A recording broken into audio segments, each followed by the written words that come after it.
Hi, I'm Susan Schatzer, one of the producers for the Five Pillars of Power movie. So excited to be here. I have a brand new cast member with me. This is Angela Kung, and we are going to deep dive into who she is, where she's been, what she's doing, and what she's bringing to the world right now. So today was your filming day. Congratulations. Thank you so much. Being on set today was so magical, and I'm so grateful to be here.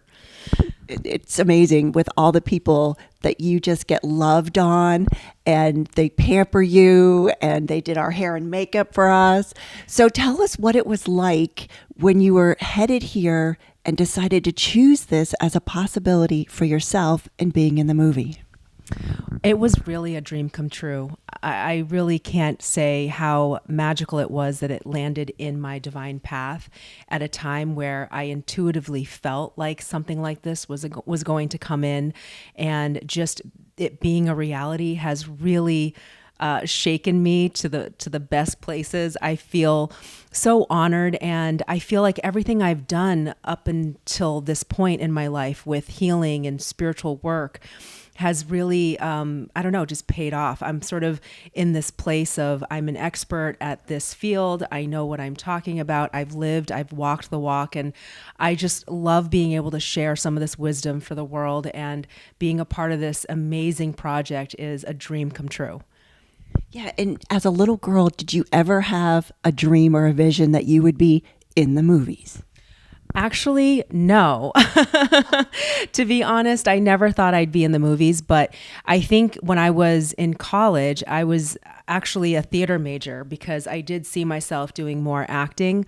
My parents were actually both theater majors in Taiwan, so maybe I had a little bit of something in me. And I remember going to a reader once and they said, "You're an actress." And I said, "What?" I didn't really know because I spent my entire childhood ice skating. And, to come to think of it, ice skating, I did have to do a lot of acting and, performing and being in front of people and really showcasing emotion with the music. And a lot of that was, channeling the inner actress in me. And so here I am actually doing a film that really resonates on my soul level. And so that is a dream come true, to actually meld the two together, my spiritual work with some of my acting capabilities, I guess. Yeah, and I love how you were talking about just now ice skating as a little girl.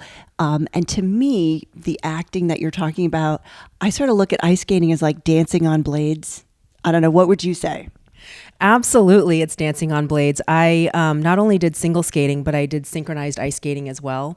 And we always had a theme for our, program. And we would act out like Native Americans. We would act out the can-can. We would act out the marionettes. And also when I remember, I think I was trying out for Disney on Ice at the age of 17, and I was trying out for Pocahontas, and I actually got the part. And I remember I had to act to, sort of do that trial basis thing, and what do you call it? A tryout, basically.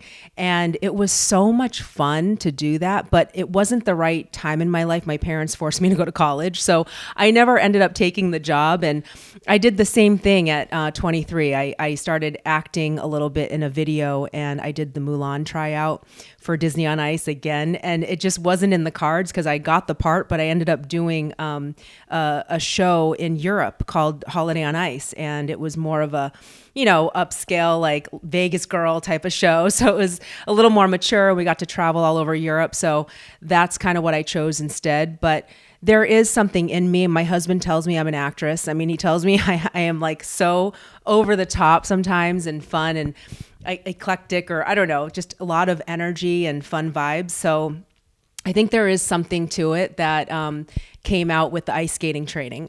Yes, you are a goddess.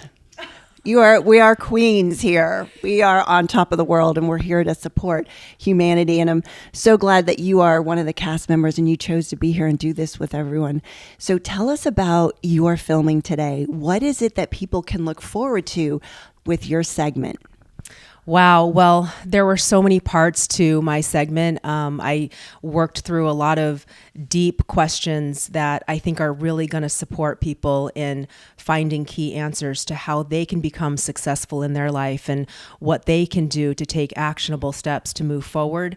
most people don't really know what they're missing, or some people do feel blocks.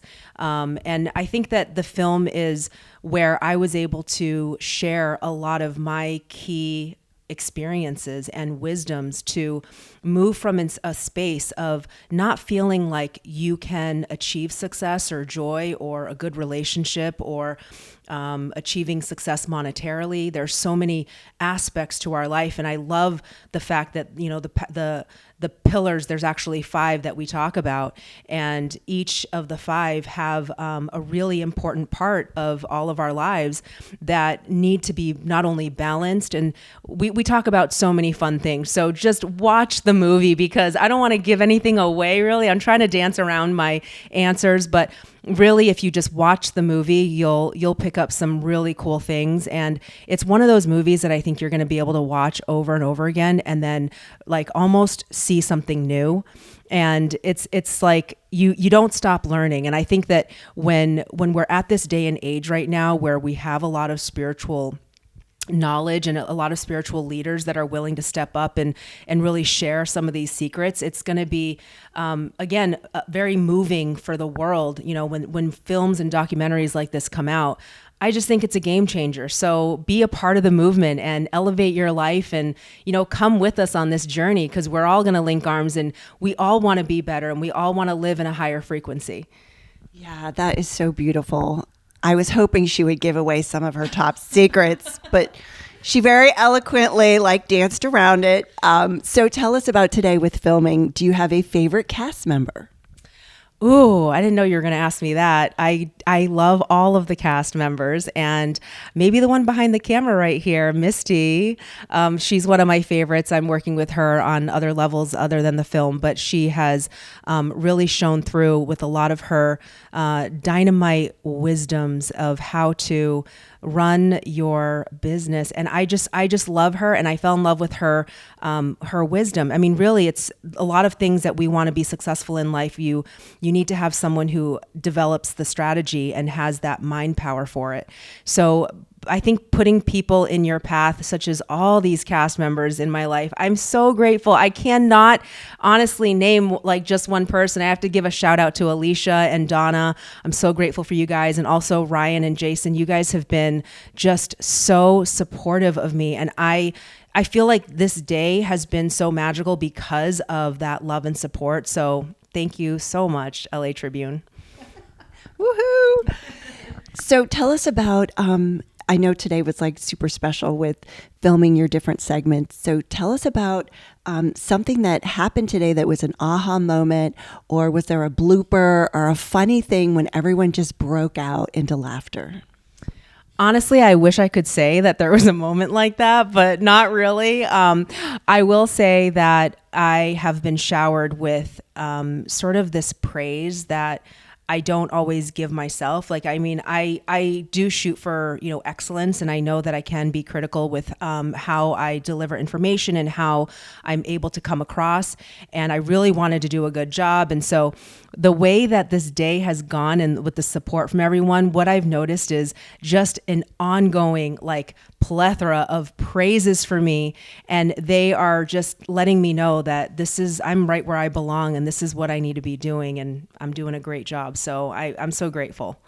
Yeah, it's an amazing to be a part of the LA Tribune and the staff and the cast members here, because it's just like one big hug. Don't you feel that? Oh, yes, absolutely. And that's exactly what it feels like. I have actually given them physical hugs, and they have given me hugs when I needed them, just to ground me and just to keep me going. So yes, it is a beautiful place to be with all of them. Nice.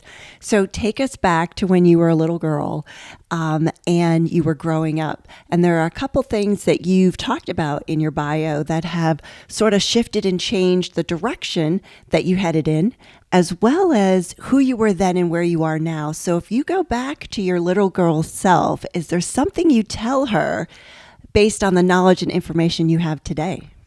Wow, absolutely. A lot of wisdom built up now that I would share with her. But first and foremost, that you are unconditionally loved. And no matter what you do or don't do, you are still unconditionally loved. And no matter what you succeed in or what you don't succeed in, you are unconditionally loved. And you are worth every ounce of value and high divine worth. You are a child of God, and there is nothing that could take that away of how much God loves you and how much you are worthy. So I guess, like, to take you back to my childhood, I didn't know this. And it seems so simple. It seems so general, right? But really, when you grow up in an immigrant family, you know, I had a Chinese background. My parents are from Taiwan. I was kind of growing up in a home where we didn't really say I love yous, and we didn't really have that unconditional love form, because it was like, do this or else. You know, we had to be very obedient in how we went about with our academics, and, like, you know, how we succeeded with things. And so I was on this path of going to the Olympics, and in my mind, of course, going to the Olympics and going to Harvard University and succeeding in all the things, and, you know, being this big thing, right? And I didn't manage to do those things, and I didn't because of emotional and physical and sexual trauma. There were things that happened to me that really threw me off course and made me falter. And so through that illness, I could say, because it really is illness, it really is a dis-ease that I was in, and I was lost and confused and in the darkness. And so that was really what I believe today to be such a huge part of my journey as the wounded healer, to have the experience and the abilities that I'm able to share and help other people heal. It is through that tragedy, or through the struggles, that I'm able to have my eyes wide open and be able to see truth and clarity. And I love being on this side of the fence today. However, going back to that time, it was so difficult. And if I had, you know, a movie like this I could watch, or if I had, you know, books or information, or if I had people in my life that told me that I was unconditionally loved, and that I was going to get through anything, and that nothing is is too shameful to open up about. Nothing is, so big that you can't overcome it and become great again. I would eat that up, because really it took me years and years to fight for my life and figure out how I was going to spiritually come back up again. And it was through finding spirituality that really started that course of healing. And finding the other things were, a part of all of that too, finding health in relationships with myself and with other people, and then finding success in other ways through career, etc. All of those things stemmed from this unconditional love that I had to learn instead of, knowing my whole life. Because, I didn't know that. And some of you out there maybe don't know that. And it's not easy to change your life necessarily to achieve that, especially when you are receiving conditional love from your family and friends. But you can do it. And I know that you just have to reach out and find the right people, find the right team and support for yourself, read some good books, and watch some good movies like the Pillars of Power, and really, go and find some spiritual healers. I really believe that it can turn your life around when you seek truth and you have faith and you believe in a higher power that loves you. Thank you so much. That was magical. And I know it speaks to a lot of our audience, because they may or may not be where they would like to be today. And they may be in a spot where you were in before. So what do you have to speak to them? What could you share that would help them along their path?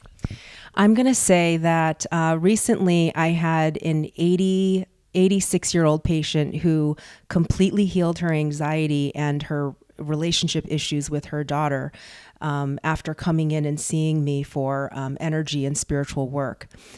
That means that you can do it at any age. And I have another patient who is 77, and she battled anorexia her whole life and ended up with cancer and finally came to me. Her cancer is now gone, and she is now doing so well, not just with her food and her eating and being able to maintain a good weight where she's not starving herself, but also it's a mental, spiritual journey. Her emotional health is now skyrocketing into such beautiful places, and she's experiencing life on a totally different level. And her relationship with God has just given her so much more richness that I am so flattered and honored and grateful to have patients of all walks and natures, whatever issues that they are going through, whatever health diseases or mental wellness issues that they are going through. It's all it's all here to be healed. Thank you so much. It's such a beautiful thing. So, in taking a look at where you are today, what do you have that's showing up that may be a little bit different than what you had thought of before you arrived at the set this morning? Oh, wow. That question is throwing me off guard a little bit. What has shown up?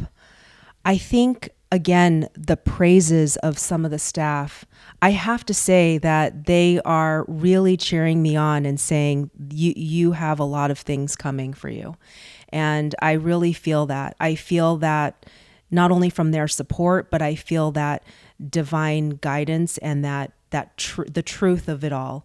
I feel like I'm being set up and I've been refined for so many years to get to this place where I can really be on a mountaintop and share a lot of things that I need to share with the world.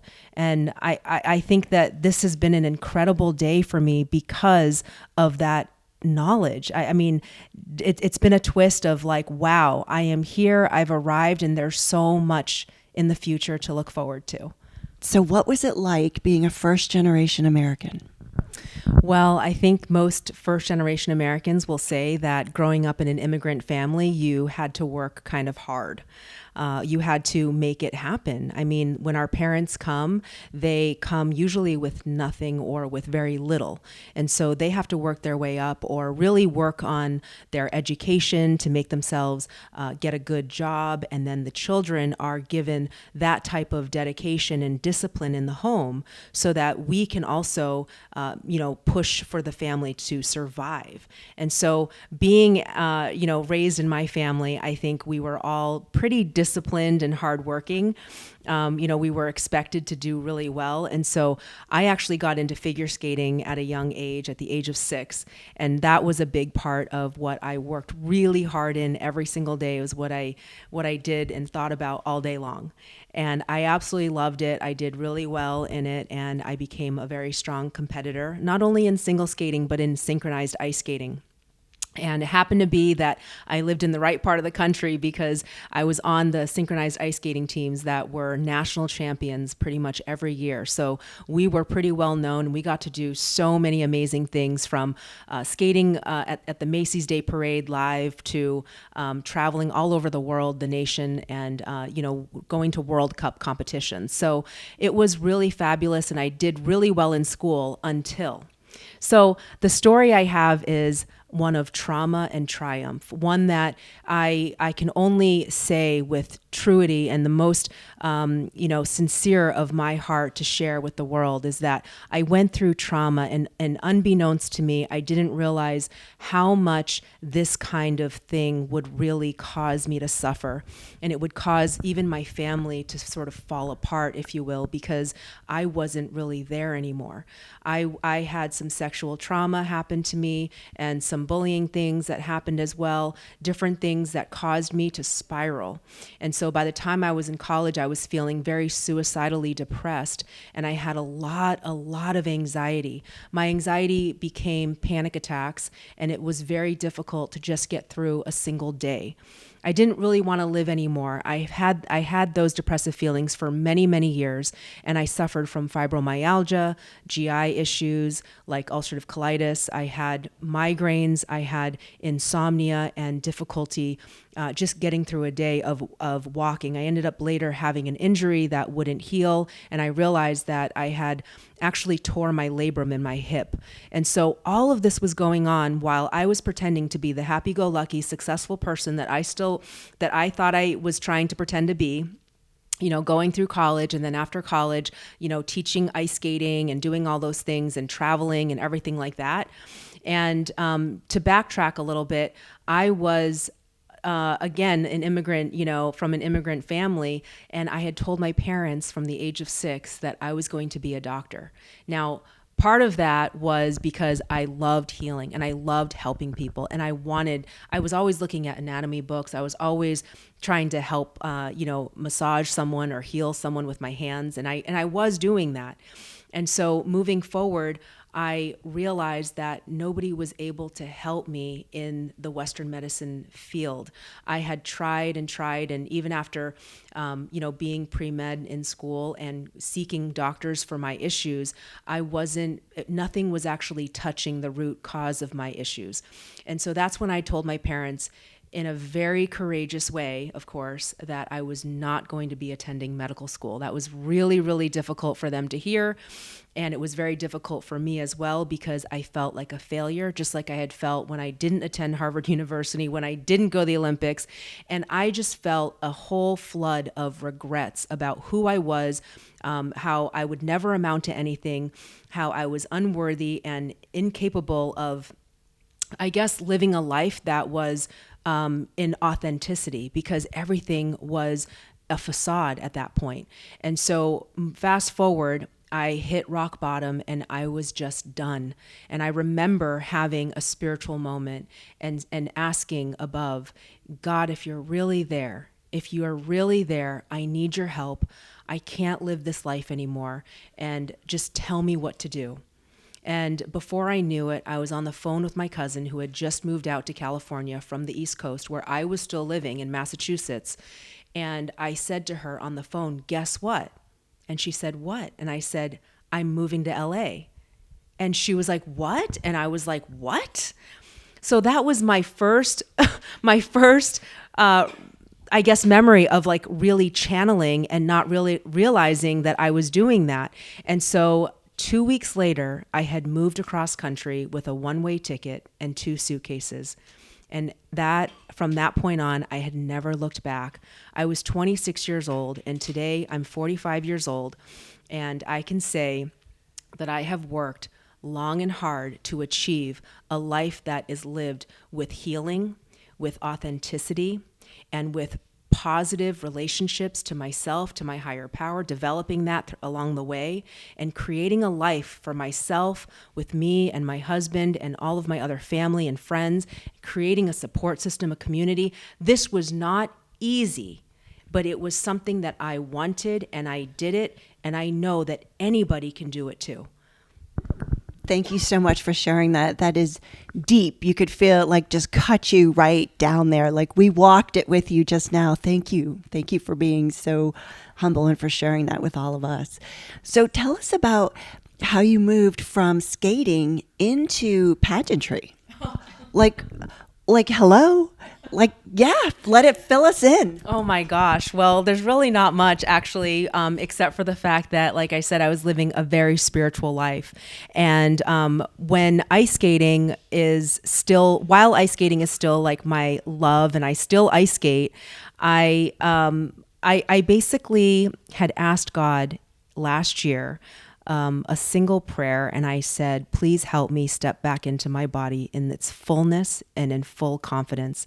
Because as some of you know who have suffered from any kind of abuse or sexual trauma, you may have experienced what's called dissociation disorder or manic depressiveness, or a feeling of being disconnected from yourself. And I know this feeling very well. And I remember stepping backwards a little bit last year, feeling a little bit disconnected. And I had asked this prayer, and just a few days later, a woman that I had never met came up to me at an event and said, oh my gosh, you're so beautiful. You should run for Mrs. Asia USA. And I thought, a pageant? I'm not a pageant person. And, I'm more of a doctor. Like, that's what I do. I help people heal. And so she continued to tell me about the pageant.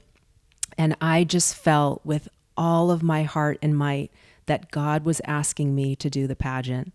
And I have been on such a spiritual path of faith and walking into the unknown because God has asked me to, and it's always the right thing. My courage level of doing something that I don't know where I'm going, but I know He wants me to do it, is so strong that this is the way I live my life today. It is literally how I make my decisions. And so I jumped into the pageant with full force, knowing that this was something something not only did that God wanted me to do, but he was going to create a way for me to win it. And he was going to allow me a platform with this title of Mrs. Asia USA to move forward in life, to share and inspire more wisdom and more love and tenderness and unconditional love, and to help people with this from all over the world and all walks of life.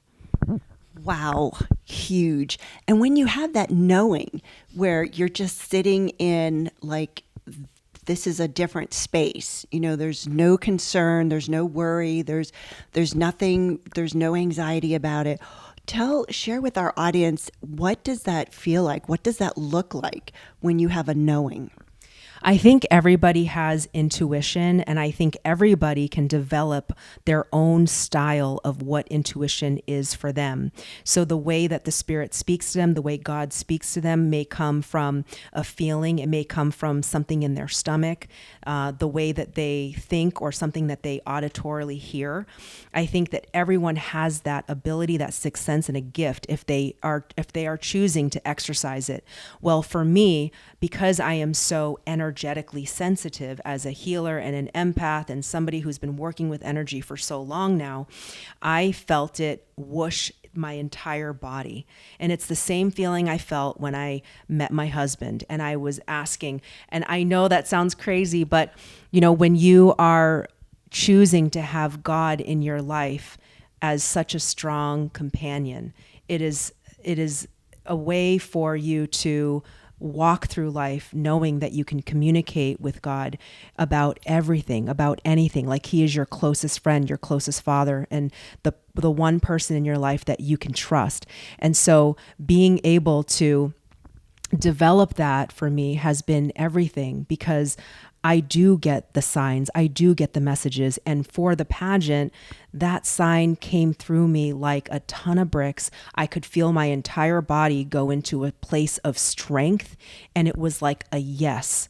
And if you know energy healing, and if you have a holistic healer in your life and they do muscle testing, they will help you understand that when you feel a yes, it's a strengthening feeling. When you feel a no, it's a weakening feeling. And I'm hoping that people will learn to use their intuitive powers more in order to make better decisions for themselves and their lives and their health. Beautiful. Definitely discernment comes along with the power and the responsibility. Beautiful. So tell us a little bit about where you went with your career with pageantry and what you're doing with it now. Well, this is my year of reigning as the queen of Mrs. Asia USA, and I couldn't be more proud to represent Taiwan and my country, my parents' country, actually, and where my heritage is from. And I just love being able to step into so many different opportunities and events this year. I've done feeding the homeless at Thanksgiving time with Warm Heart Mission, and also with the Los Angeles mission. And that's actually where I met Alicia to be part of this project with the LA Tribune. And I also have done quite a few events to help other nonprofits and just pushing for the humanitarian efforts. Some of the things close to my heart is, like domestic violence victims, sex trafficking victims. These are some of the things that are really near and dear to me, as well as working with children, visiting orphanages and helping kids at schools, helping people across the board feel loved and understood, and that there is hope. So spreading hope and inspiring love is really my big mission. Of course, a lot of appearances. So showing up at, Chinese New Year parades and things like that. I'll be all over town. I was just at the Rose Bowl parade on January 1st in Pasadena, and the calendar is full, and some of it will be travel to international countries to support, other nonprofits, as well as doing fashion shows. So for me to jump into a life of suddenly modeling and doing things that have to do with beauty, but also strength, has really given me such a colorful plate on my schedule. I'm loving it, because my wellness center is, it's almost like the other side of my life that melds together with it all so perfectly, because I love on my patients and my staff, and we do so much good work there in Mission Viejo. It's Angela Kung Acupuncture and Wellness Center. And I know that me getting out there and helping people understand what is possible, what can be healed, what can be done to change your life, and how to help your loved ones, you can actually know that we are here and that we are here to support you. And it just helps for me to have this platform to really scream on a mountaintop, hey, you can heal your life. And I just wrote a book, and it's coming out in a month. It's called The Amazing Itty Bitty Book of True Healing. And why it's called True Healing? Because I truly believe that, when we really want to heal, the healing comes from the divine miraculous. It's coming from things that are more natural healing. The things that we are able to so-called heal with Western pharmaceuticals or through surgery, it does not always heal the spirit and the emotional nature of what is really going on at the root. And so when I say true healing, if this is something you're interested in, I would love for you to read this very short book. That's why it's called Itty Bitty, just 15 very short chapters, and it will take you a long way. Perfect. Thank you so much for sharing that with us and for being a part of this movie and for standing up and really following what God has instilled in your heart for all of us. Thank you so, so much. Any last words that you would like to leave with our audience before we let you go today? Yes, absolutely. I would say never give up on yourself. Always have faith and always trust in God, knowing that He will take you somewhere in your wildest dreams you never even imagined and where you could never go on your own. Yay. Thank you so much for joining us here today. I'm Susan Schatzer, producer of the 5 Pillars of Power with Angela, and we are kicking it out for the rest of the day until we get to meet you in person someday. Ciao for now. Bye.